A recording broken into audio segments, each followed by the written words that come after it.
Okay, here's a few of the things I've done. I've added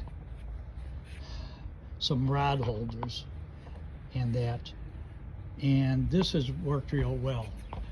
Here I've added for a Scotty mount for my depth sounder transducer, and this is for I hook up my Humminbird here.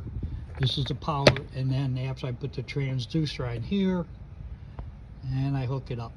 Now these are 8x14. These are cut into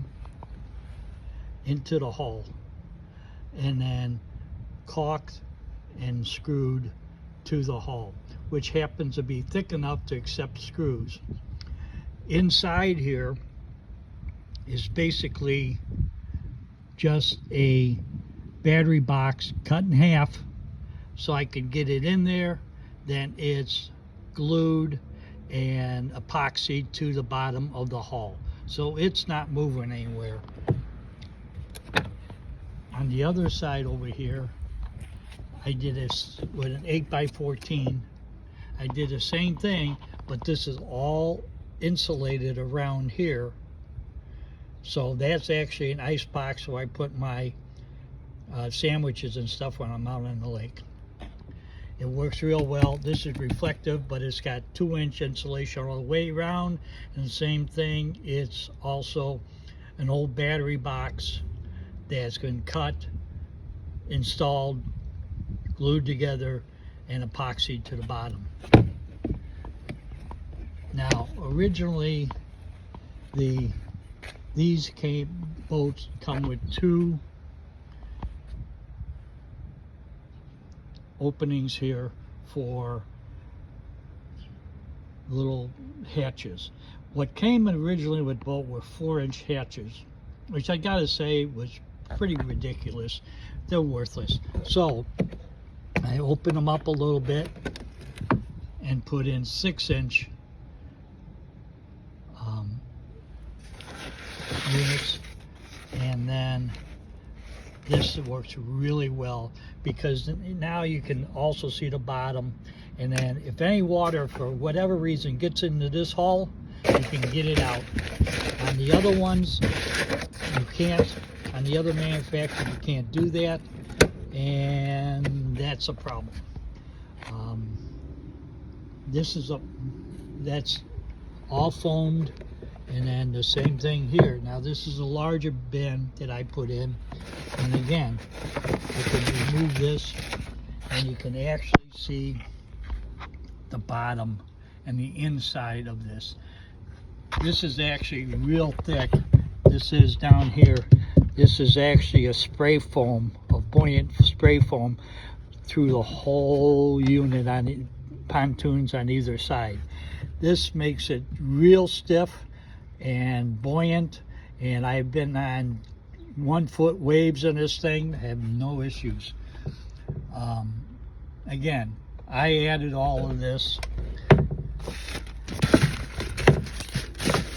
to just give me more storage space, and that worked really well. Now you can see pretty much. Now there, over here, all I did was add some carpet and a scale. The scale that comes with this thing that's molded in is pretty worthless. But anyways, any of this you can cut open if you so desire, because it is very stiff material. I don't see any problem with it whatsoever. I haven't had any problem. I've had no water get in it. Obviously, I don't fish when it's raining, and I'm not a big guy like that. So, and then for travel purposes, I added a couple of reflectors because people are idiots. They pull up right behind you when this is in the back of my truck. I also put a 3rd brake light that I hook up on there, so they're the stupid assholes that get right next to you and behind you, not so much anymore. But so, and I've got 2 seats for this. I've changed the plastic seats that they came with this and got better seats. The plastic seats are okay, but not so much. These are much more comfortable, and you can buy just about whatever you want. I've added also, as a redundancy, I've added a couple of oars from another fishing unit I've got that I use, and I have on this boat just in case I need them. And then I don't think Bass Hunter offers them anymore, but I bought these from Bass Hunter when I bought the boat, and they actually hook right onto the side of the boat, and my oars go right into them. You can see on the other side what it actually looks like. And then over here, I don't think they offer them anymore.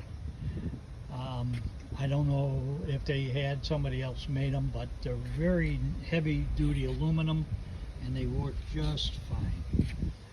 So anyways, this boat is unlike the other boats that you can buy at Bass Pro Shop, where right through here there's a seam for the top piece and the bottom piece connect, and it's glued and stapled with a rubber cap.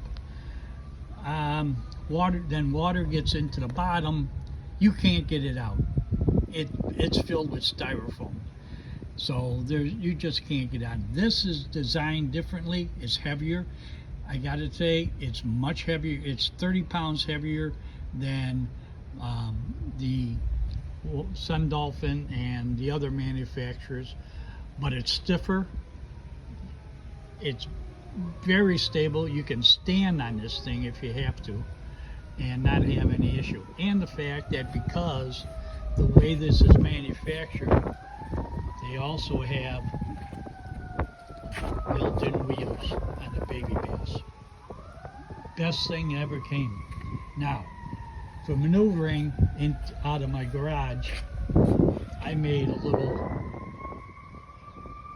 front wheel situation, and for hauling around, and if there's not a boat ramp, I made that right there, and that goes in the front of the boat, underneath the front, strapped down, and it turns, and so it's like pulling a wagon, even though it's a little bit heavier than a wagon. Again, the other manufacturers, they're about 100 pounds for an 8-footer. This is 130, so obviously it's heavier, but it is such a solid, great boat. The other downside is, because the way it's manufactured and the cost, it is a lot more expensive. Now, when I bought it, the price was considerably cheaper than it is now. But if you go on Bass Hunter website, and they make them in Mississippi, you'll see that they are not cheap. I got this one maybe 5 years ago, and it is undoubtedly a fantastic, safe little boat. I would not trade it for all the world. So anyways, just wanted to give you guys a rundown on what I was doing with my Bass Hunter. If you want some more information, I might post another video another time. Have a great day. Happy fishing.